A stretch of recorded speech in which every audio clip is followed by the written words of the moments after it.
பங்குச்சந்தை பகுப்பாய்வில் கூறப்படும் காணொளியை காண வந்த அனைத்து நண்பர்களுக்கும் வணக்கம். பங்குச்சந்தை கூறப்படும் காளைய நிலை கரடியின் மதிப்பு எந்த அளவுக்கு பங்குச்சந்தையில் தனித்துவத்தை ஏற்படுத்தி வருகிறது என்பதை பற்றி தெளிவாக நம் காணொலியில் கூறுகிறோம். பங்குச்சந்தையில் கூறப்படும் அனைத்து கருத்துக்களும் தனிப்பட்ட கருத்து, கல்வி நோக்கத்துக்காக மட்டுமே கூறப்படுகிறது. வாங்க காணொலி உள்ள போலாம். பேங்க் நிஃப்டி புதன்கிழமை பங்குச்சந்தையோட காலையோட நேர்மறை, கரடியோட எதிர்மறை, நிலை மற்றும் மதிப்பை பார்ப்பதற்கு முன்பு இன்று பங்குச்சந்தையில் நிலை மற்றும் மதிப்பு எவ்வாறு செயல்பட்டது என்று சொல்லி பார்ப்போம். திங்கட்கிழமை பங்குச்சந்தை முடிவில் நம்ம என்ன பேசியிருந்தோம்னா 59,532 நேர்மறைனும் 59,458 எதிர்மறைனும் பேசியிருந்தோம். இன்று பங்குச்சந்தையோட துவக்கம் 59,288 எதிர்மறையில இலக்கு 1க்கு கீழே தான் பங்குச்சந்தை துவக்கப்பட்டது.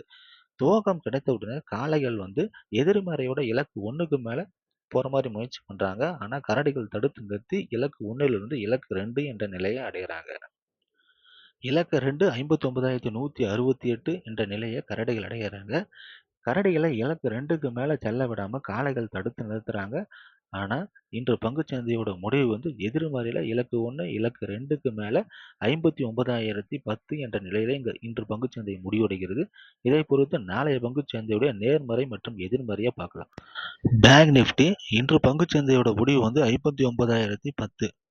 இதை பொறுத்து நாளைய பங்குச்சந்தையுடைய காலையோட நேர்மறை 59,038, இலக்கு 1 59,168, இலக்கு 2 59,362.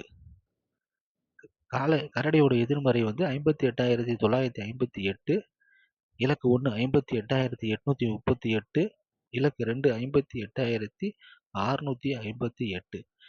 பங்குச்சந்தை பகுப்பாய்வில் கூறப்படும் நிலை மற்றும் மதிப்புகள் உங்களுக்கு பிடித்திருந்தால் உங்கள் கருத்துக்களை கருத்து பெட்டியில் பகிரவும். நன்றி.